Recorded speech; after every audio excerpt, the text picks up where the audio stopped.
Say yes to new beginnings. Yes. Say yes to new standards of excellence. Yes. Say yes to engaging reportage with a difference. Yes. Introducing Yes International Magazine. The time to say yes to your dreams and aspirations is here.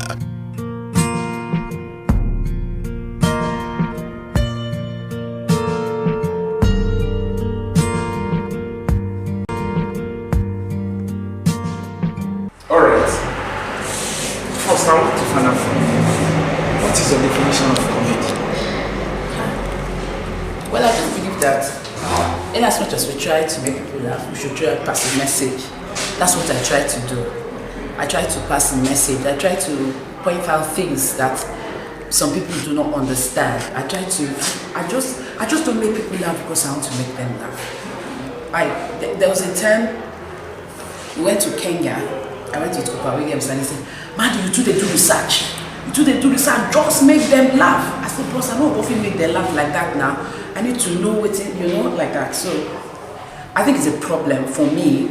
I don't think it's a problem for some other comedians, but I try too hard to see that I just don't make people laugh. I try to pass a message.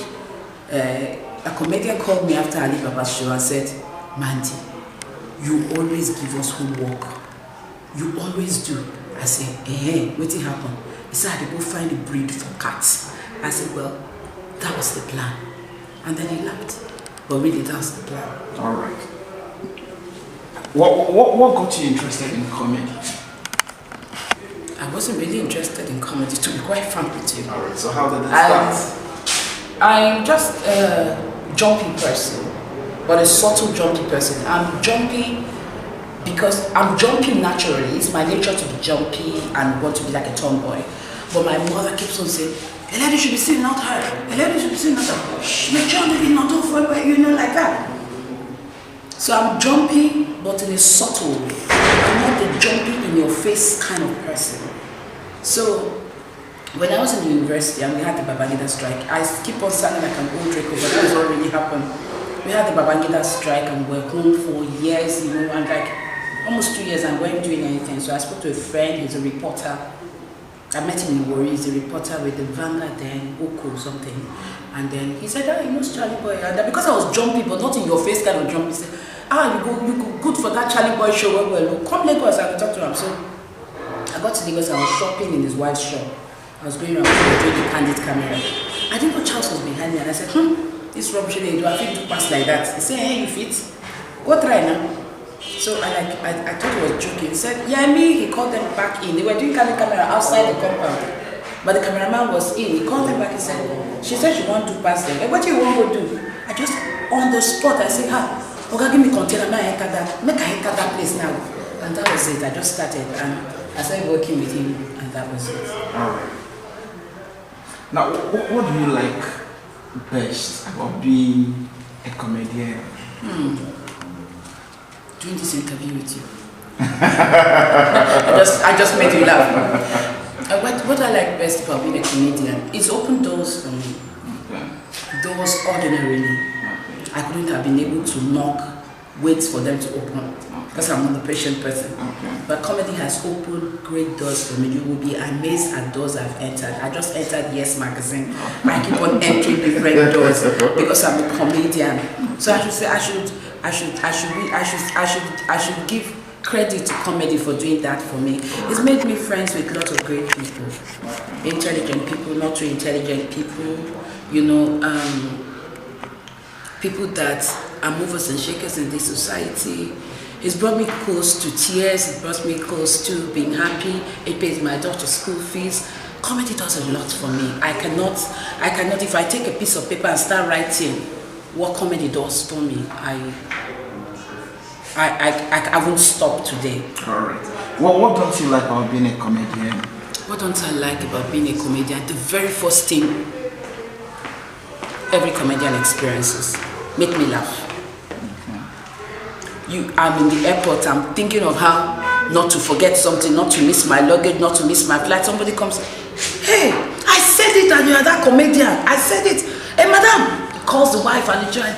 "Is that now? We used to watch you live in Mombasa on DSTV. Oh, yeah, make us laugh, make us laugh. And I'm there with my own problems, thinking of how not to miss my flight or something, and they tell me to make them laugh.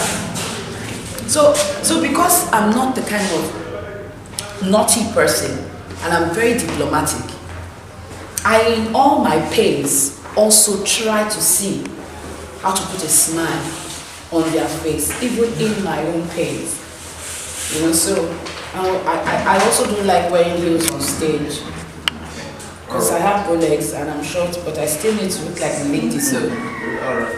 Now, what is the costliest mistake that any comedian can make? When you don't study your crowd. Okay. It's the most costliest because they fall back at you. If you just assume that my jokes can make them laugh, you know. Normally your jokes, we all have prepared jokes. We all have jokes that are prepared, and sometimes we do the kind of instant, you know, when you climb the stage, you have to bond with the crowd first, so you have to do something to interact with the crowd before you really settle down. So sometimes you go in there believing that your jokes are it, you know, and then you just go back. You just be cracking to yourself because you won't communicate. That's one of the most costliest. All right. What distinguishes Mandy as a comedian? What separates you from the other people who also do comedy? I think because I'm subtle. Okay. I think because I'm subtle. I think because I'm calmer, and I think I pass messages. I don't just crack. Okay. And then most times, most companies, when they call me, they say, we're expecting big MDs, and we know with you we're not embarrassed. Because also my faith, I'm born again. So they know that even if I hold the mic, there's nothing vulgar that will come out of my mouth, and I will not insult their guest. Right. They know that I don't indulge in such comment. I don't indulge in that one. So they keep telling me that that's why we're calling you, because we know that when we give you the mic, we have rest of mind. Nobody's monitoring what you say and the rest. So I think yeah, I should think so. I don't know. That's what they tell me. But for me, I'll just say pick me because I think I'm good and blah blah blah. But it's the feedback I get that I'm telling you. All right, I'm still going to come back to comment, but before we do that, you just said something about being born again. Why are you born again? Was it, the vicissitudes of life or something? My is a very, very long story. Can you abbreviate it? Can you just summarize it? The problem is I didn't do summary. Okay. I wasn't very good in English in school. Okay, what happened? I used to be Catholic, staunch Catholic. Okay. And I happened to meet Pastor Chike Kweme, the brother of Obi Kweme in Abuja House on the Water. And he keeps on saying, Martin, you need to give your life to Christ. I say, hey, una born again, una de collect tithe, una de collect off, una de collect, wait, no, una no go keep person. So one day, I had my daughter in Asapa. My mother had stroke, I was praying and blah, blah, blah. So in the night, I had a dream and I saw Christ. And this is not, nobody preached it to me. That's the problem. When I had my daughter, nobody preached to me. He appeared, and the first question he asked me, he saved me from, I was in a terrible situation, and he came, the fierce Lion of Judah with fire all over him, and he came and he attacked what was attacking me. And then he asked me a very simple question: did I collect any money from you? No. Did I take any money from you? Say, all I want is your heart. I will not leave you, neither will I forsake you. That was it for me. Okay. Now it wasn't like anybody saying, come and give your life to Christ. Being a Catholic is bad, blah blah blah. It wasn't it. Okay. Now it was a personal thing with Christ. It was one. Alright, you said you were born again. So how come your marriage failed? Was it before you got married or after? I was married, marriage failed, had my daughter, met Christ. So why have you refused to forgive your husband? Why have you, if you're a Christian, you should forgive whatever thing he must have done, you forgive him, you reconcile with him. I don't know what you mean by forgive. As a Christian, I hold no grudge. Okay. So why have you refused to reconcile with him? Maybe it's with someone else. Have you thought about that? Have you made any attempts to get No, but have you thought about it that maybe I have. But have you or both of you made any attempts to come back together? No. Because I know it won't work. Why? No. The circumstances. No. The circumstances at which we parted ways. The circumstances at which I said, I don't do again.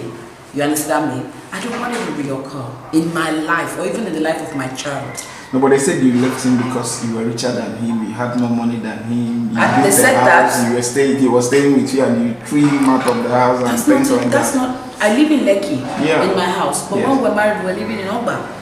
Maybe you don't know. Yeah, but they said because he made more money, you drove him out of the house. That's a big lie. So what happened? I can't say that. I can't say that, but that's a big lie. Those that knew what really happened. I can't say that. It's not because I might have money, but it's not because I do anything extra than any other person. Okay. I have the normal money every other artist have. You understand me? But maybe let me say because I'm prudent, right from a very early age. I had taxis, I had bosses running for me. I had, I keep telling myself and my friends that this job we do is not pensionable. Nobody's going to pay us pension. It's what we work now, what we make now. That if we invest it, we will eat later on in life. So it wasn't because, no it wasn't. It wasn't because I had more money. From the way you look at me now, I don't look like that. Like, I have no money, you must get out of my house, you must do this, you must do that. No, I'm not that type. I was living in Oba. When you have a baby together, have you foreclosed the... It's not the father of my child. Most people do not know. Okay. It's not the father of my child. Oh, you left him and had a baby from another person? Yes. Why? Because that was one of the reasons. I couldn't have a child, they said. Okay. One of the reasons I heard. Okay.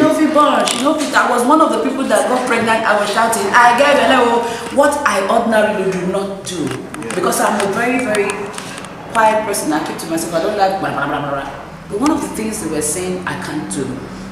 One of the things he told people, one of the things he said, that, hey, and another thing is that, when you're not God, you know someone's medical history, say, hey, you get blood tube, or you get this, you get that. When you're not God, you be careful. You be careful when you're not God. Alright. That's just it. So I'm very grateful to God for the doctor to shut people's mouths. I'm very grateful to God, but he didn't put me to shame. I'm very grateful to God because he loves me. I'm a Christian, he's forgiven, I've moved on, I'm sure he's moved on. But you've forgone any plan? No, nothing will bring both of you together again? No plans for reconciliation? No, not even when Jesus comes and plan the wedding himself. Alright, so, yes, like you said, they were spreading stories here and there. He started spreading them because nobody knew my medical history. He knew my medical history. So when eventually you had the baby, how did you feel? What? You can say that again. I found my daughter. I talk about my daughter everywhere. Most people on Facebook know my daughter's name. Her name is April. Everybody knows my daughter. I talk about her. It's not something I hide. I don't know if you understand. I flaunt her. She's my joy. She's my everything.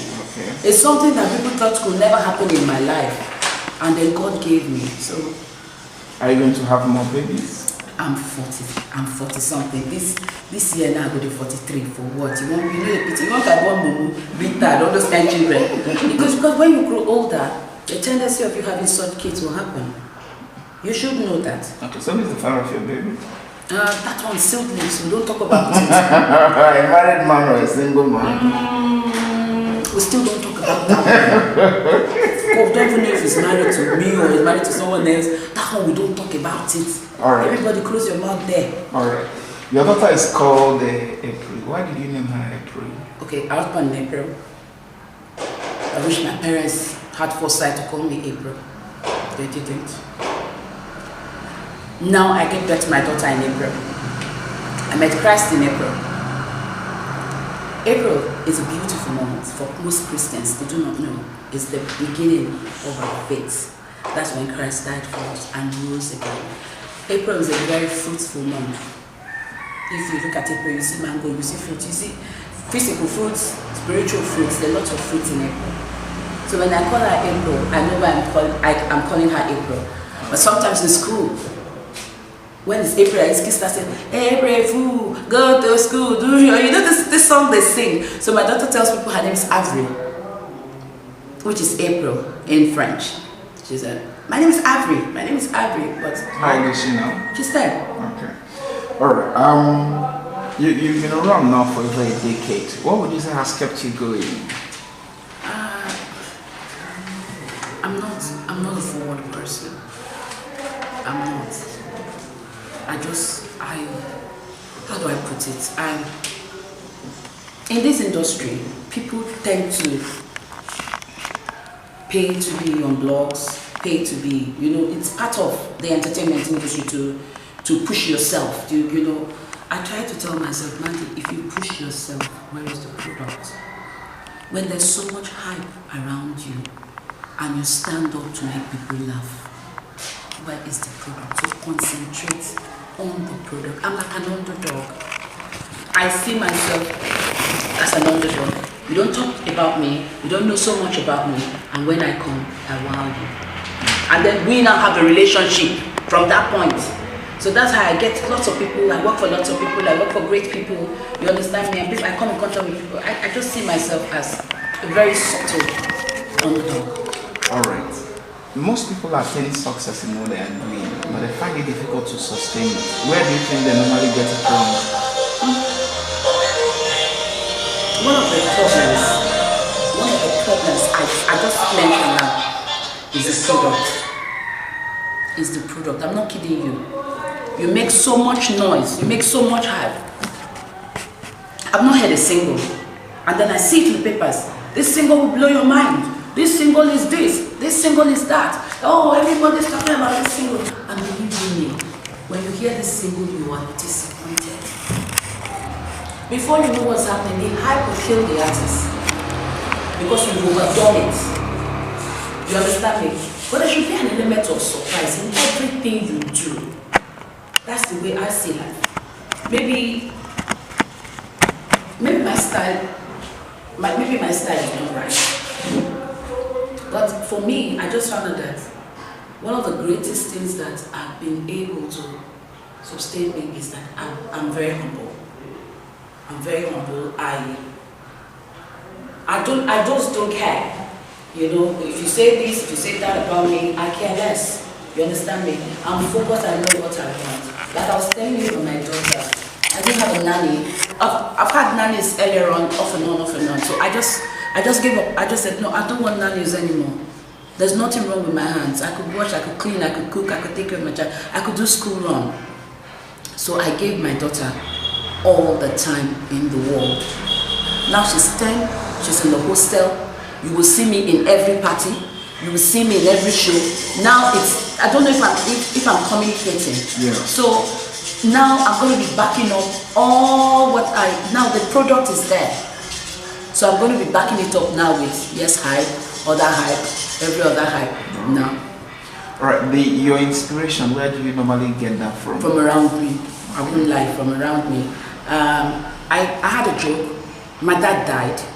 Because I'm not into all this pay for hype kind of thing. I just believe that my work should speak. Funny, sorry, is in Nigeria we're building, people complain about Jonathan and this and that. But we all that complain and write on Facebook are the ones that pay for press and the rest. We're all corrupt. God forgive me. You understand me? But I don't do that. I run away from it. So when my dad died, nobody talked about it. I care less.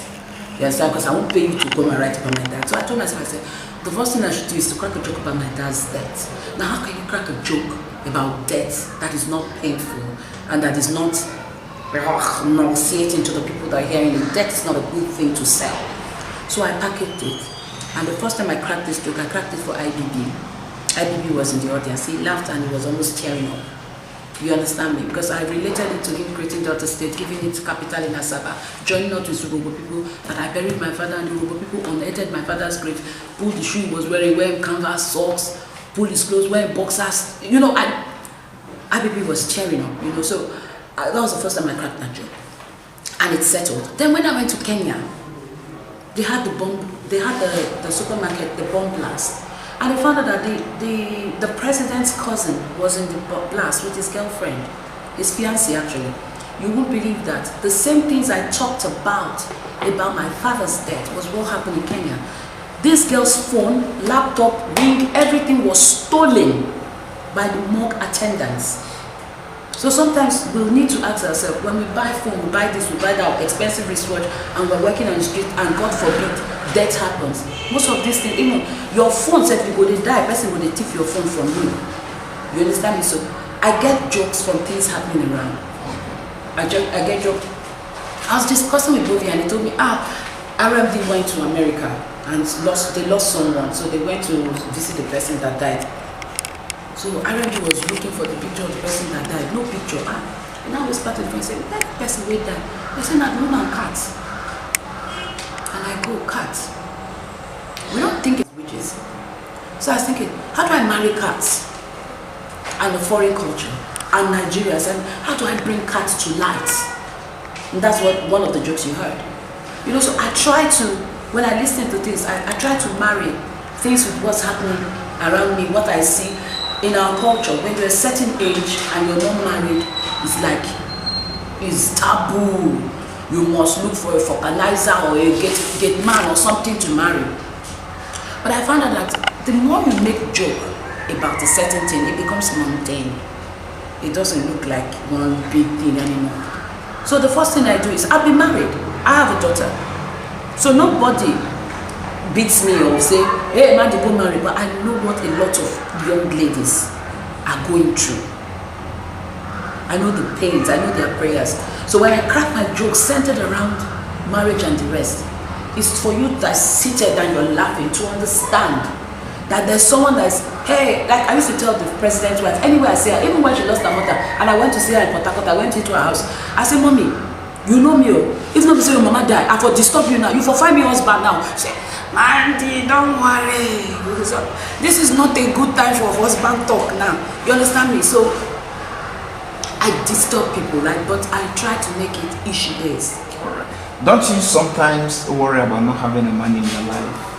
Do I worry about it? No, because I have lots of money in my life. It's you that I don't know. If I open my Facebook now for you, you'll be amazed. I have over